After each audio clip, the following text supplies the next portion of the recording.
샬롬. 주님의 이름으로 여러분께 문안 드립니다. 오늘 말씀 본문은 누가복음 1장 26절에서 38절입니다. 말씀 제목은 그대여 당신의 뜻 앞에 엎드렸습니다. 라는 말씀으로 같이 은혜를 나누고자 합니다. 지난 주일에 우리가 온라인으로 우리 여단 임무 시작 예배를, 연합 예배를 드렸습니다. 예전 같았으면 여러분이 제일 좋아하는 햄버거 세트를 선물로 이렇게 나눠드렸을 텐데, 정말 요즘처럼 코로나로 모든 것의 유입이 제한될 때 사실 선물이나 간식을 마음 놓고 나눌 수는 없습니다. 그래도 예배 후에 어떻게 해서라도 여러분에게 선물을 전달하고 싶어서 잘 알고 있지만 모바일 쿠폰을 전달할 수밖에 없었고 그랬던 상황이 벌어졌습니다. 사실 선물이란 이렇게 서로 주고받는 사람이 뜻이 맞을 때 가장 기분 좋은 것이 바로 선물입니다. 그런데 여러분은 받고 싶어하는 선물을 받지 못하게 되고, 또 교회에서도 선물을 줘도 그렇게 큰 효과가 없으면 모든 것이 좀 석연치는 않습니다. 하나님께서는 하나님의 자녀인 우리에게 생명을 선물로 주셨습니다. 이것은 보편적인 생명이라고 하는 선물일 것입니다. 많은 사람들이 이 생명을 주신 것에 그렇게까지 피부로 절절하게 감사를 느끼지는 않을 것 같습니다. 좀 더 하나님과 가까이 특별한 은총을 받고 싶어 하기 때문입니다. 맞습니다. 하나님께서는 누구나에게 생명을 선물로 주시기는 하지만 또한 특별히 선택받은 자에게 주시고자 하는 약속의 선물이 있습니다. 그렇다면 하나님께서는 선택한 자에게 어떠한 이런 특별한 선물을 주시려고 하시겠습니까? 여러분들도 요즘처럼 특별히 간절히 이렇게 소식을 기다리는 이 연말에 하나님의 특별한 선물을 받고 싶지 않으십니까? 보통 우리는 하나님의 은혜를 하나님의 선물이라고 합니다. 이 선물을 보내시는 분은 하나님이십니다. 즉, 은혜는 하나님께서 위로부터 보내주시는 하나님의 선물을 말합니다. 오늘 그 소식을 천사 가브리엘이 전해주고 있습니다. 이렇게 시작을 하고 있습니다. 그 소식은 여섯째 달에, 즉 마리아의 친족 엘리사벳이 임신한 지 여섯째 되는 달이라는 것입니다. 그 달에 마리아에게 예수 그리스도의 잉태를 알리는 소식으로 시작을 하고 있습니다. 천사 가브리엘에 의해서 하나님의 소식은 위로부터 갈릴리 나사렛 고을에 전해졌습니다. 나사렛이라는 동네는 성경의 구약과 신약의 중간기에 문서에 전해주는 그런 상황 속에서 보면 주목하지 못했던 곳입니다. 이는 이야기가 신성한 성전이라는 공간과 유대를 벗어나 멀리 떨어진 갈릴리 이름 없는 어느 마을로 이동함을 의미한다고 볼 수 있습니다. 이제 천사는 갈릴리 나사렛의 요셉과 약혼한 마리아에게로 갑니다. 당시 보통 관습에 의해서 혼인 전 1년 정도 약혼 기간을 갖고 부부가 같이 사는 것을 빼고는 사실 정혼한 것과 같은 기간을 가졌습니다. 이런 약혼한 처녀에게, 마리아에게 천사는 찾아가서 하나님의 평안을 전하고 선물의 소식을 전하고 있습니다. 마리아라는 처녀에게 천사가 보내심을 받은 것은 하나님의 행동의 목적지가 이제 장소가 아니라 사람이라는 것을 드러내는 것입니다. 마리아는 이름으로 불리기 전에 2번 처녀라고 언급됩니다. 마리아가 처녀라는 사실에 대한 강조는 이 아기의 탄생이 기적이라는 것에 그 배경을 두고 있습니다. 엘리자벳처럼 아이를 낳지 못하는 태가 열린 적은 이전에도 있었습니다마는 이제 처녀가 잉태를 하는 것은 하나님의 전례 없는 행위였습니다. 마리아에게 하나님의 직접적인 개입이 시작됨을 알리는 것입니다. 그런데 사실 이 엄청난 선물을 쉽게 받고자 하는 사람이 있었겠습니까? 보통 선물이라고 하면 자신이 원하는 것, 바라는 것만 받고 싶어 합니다. 모든 인간은 받기를 좋아하고 선물이라고 하면 큰 기대를 하게 됩니다. 그래서 자신의 기대에 맞는 선물이 손에 잡혔을 때 우리는 그 선물을 받고, 그렇지 않으면 그 선물을 준 사람을 외면하려고 합니다. 그러나 하나님의 뜻을 구하는 사람은 그 어떤 선물도 하나님께서 주신 것이라면 눈에 보이지 않고 잡히지 않더라도 그 선물을 받아야만 할 것입니다. 그래서 이 선물은 거룩한 부담입니다. 하나님의 압도적인 선포와 말씀 앞에 마리아는 거절할 수가 없었습니다.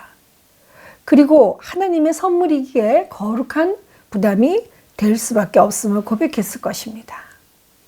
그렇다면 진정한 하늘의 은혜를 구하는 사람은 어떠한 사람입니까? 하나님의 은혜 소식은 위로부터 아래로 이 땅 가운데 내려왔습니다. 사실 하나님의 구원 소식은 예루살렘 땅에도 유대인에게도 서기관 바리새인들 모두에게 기다리던 아주 아름다운 소식이었습니다. 그런데 천사에게서 전해진 소식은 갈릴리 나사렛 고을이란 그 작은 자인 처녀 마리아에게 찾아갔습니다. 유대인의 전승에 따르면 남자는 여자에게 따로 문안을 하지 않는다고 합니다. 그리고 이 가장 작은 시골 고을이었던 갈릴리 나사렛의 마을 마리아에게로 간 것입니다. 마리아는 여자가 아닌 누군가 자신에게 인사를 통해서 한다는 것이 굉장히 당혹스러웠을 것입니다. 이것은 하나님의 직접적인 개입이 언제나 예상하지 못한 것이었고, 그리고 잠재적으로 마음이 심란할 수 있었을 것입니다. 그렇지만 천사는 마리아에게 하나님의 은혜를 입은 자라고 문안을 합니다. 천사는 마리아가 하나님의 은혜의 대상이라는 것을 되풀이하는 말을 듣게 됩니다. 비천한 상황에 있는 이 소녀가 그렇게 특별한 은혜를 받는다는 것은 하나님이 교만한 자를 물리치시고 겸손한 자에게 은혜를 주신다는 말씀을 기억하게 합니다. 이제 은혜는 그저 자비와 죄사함을 받는 것에 국한되지 않습니다. 그리고 하나님의 은혜를 입는다는 것은 이 작은 자 마리아가 강하고 담대하게 감당할 수 있는 그 무엇인가를 맡긴다는 것을 의미한다고 볼 수가 있는 것입니다. 대학 동기와 사랑에 빠진 어떤 여인이 남자친구와 결혼을 약속했습니다. 그런데 갑자기 난소암 2기 선언을 받았습니다. 아이를 낳을 수 없다는 통보를 받고 투병 생활을 시작하면서 남자친구와 헤어지기로 결심했습니다. 그러다 그 남자친구는 결혼을 합니다. 결혼 생활은 투병 생활과 눈물 속에서 지속하고 있었습니다. 자신의 몸도 정말로 병과 싸울 수밖에 없는 이 상황 속에서 12년의 시간이 지난 후에 이런 하나님의 음성이 들려왔습니다. 인생 2막의 새로운 사명을 위해서 아이를 입양해 키우라는 것이었습니다. 미혼모를 위해 복지 사업을 하였던 이 두 부부는 이제 목사와 사모가 되어 두 아이를 입양하고 버려진 아이들과 미혼모 가정 그리고 소외된 여성들을 위해 목회를 하고 있었습니다. 자신의 생명도 가정도 지키기 힘든 상황 속에서 버려진 아이들을 거두고 키울 수 있었을까요? 그러나 그 생명들을 키우고 고통받는 미혼모를 돌보면서 부부는 더 건강한 가정, 그리고 바른 가정, 그리고 아름다운 교회 공동체를 만들어가고 있었습니다. 인간적인 계산으로 이 거룩한 부담을 선택하는 일이 그렇게 쉬웠을까요? 그들은 눈물로 밤을 지새며 기도하며 생명 주심에 감사하며 진정으로 하나님의 위로와 은혜를 정말로 받은 선물임을 고백하였을 것입니다. 하나님께서는 작은 자를 통해서 또 다른 작은 자를 돕고 합력하여 선을 이루게 하시는 분이십니다.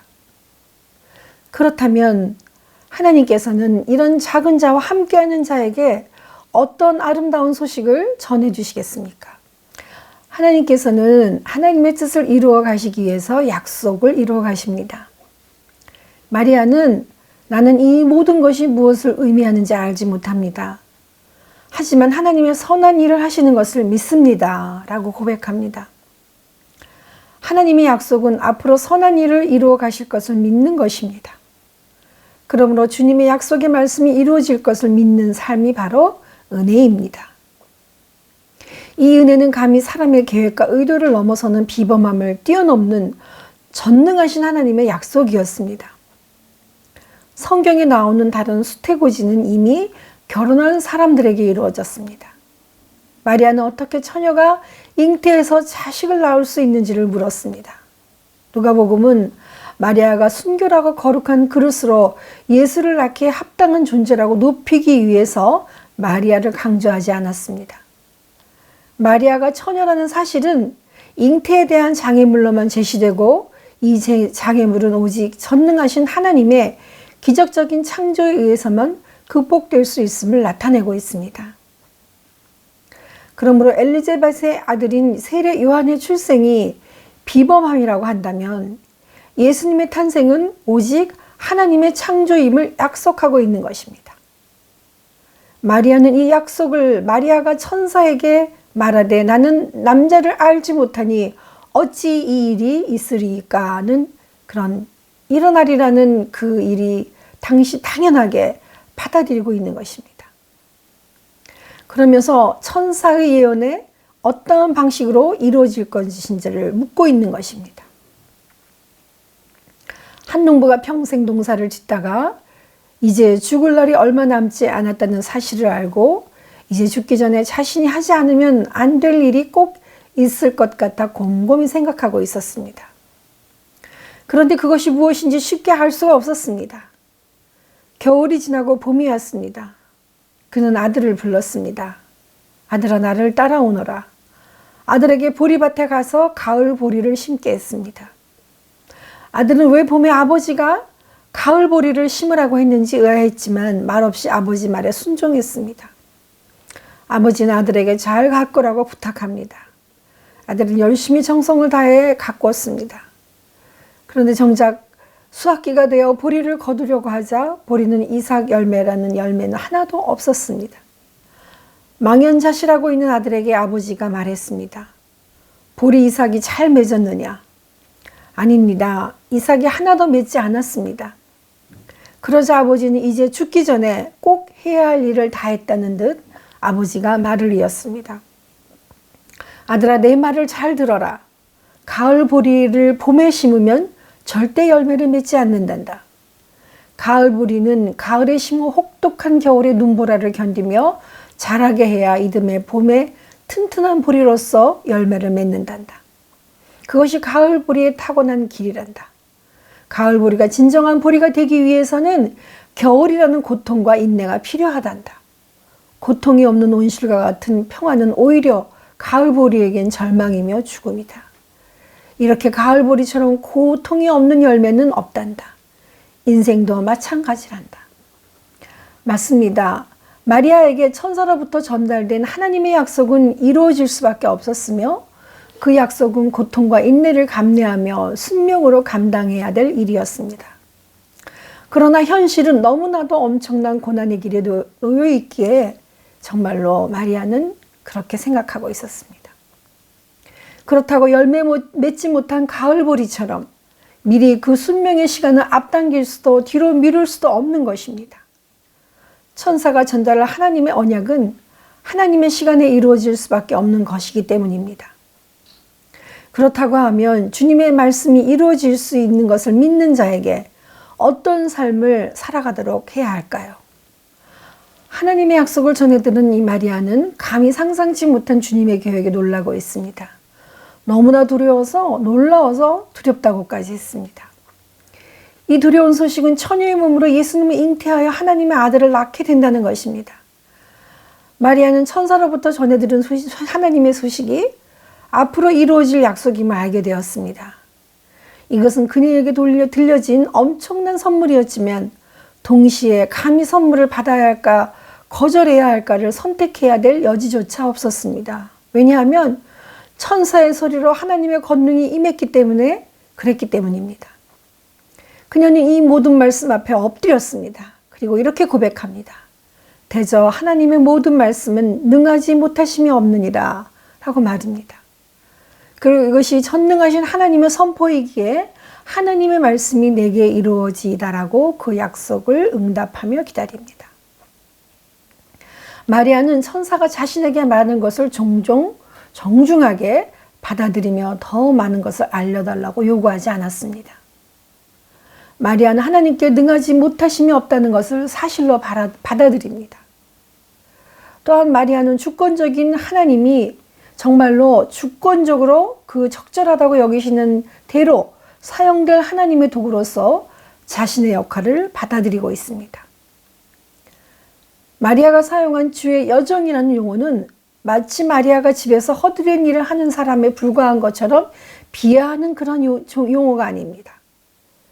주의 여정인 마리아는 주님과 가까운 사람으로 충성과 사랑으로 가장 비천한 섬김도 기꺼이 감당하고 수행해내는 사람으로 고귀한 지위를 갖는 것입니다. 이 용어는 구약의 여호수아에게 또 다윗에게도 적용됐던 그런 같은 어원의 하나님이 쓰신 이스라엘의 그분의 종이 되도록 택하신 모습을 신실한 마리아도 하나님이 요구하시는 모습으로 순종하는 것이었습니다. 그리고 이 고백과 함께 고백을 들은 천사는 마리아를 조용히 떠나갔습니다. 맞습니다. 약속의 말씀을 부여잡은 마리아는 그 삶을 통하여 하나님의 뜻 앞에 엎드렸습니다. 그렇습니다. 오늘을 살아가는 우리에게도 마찬가지입니다.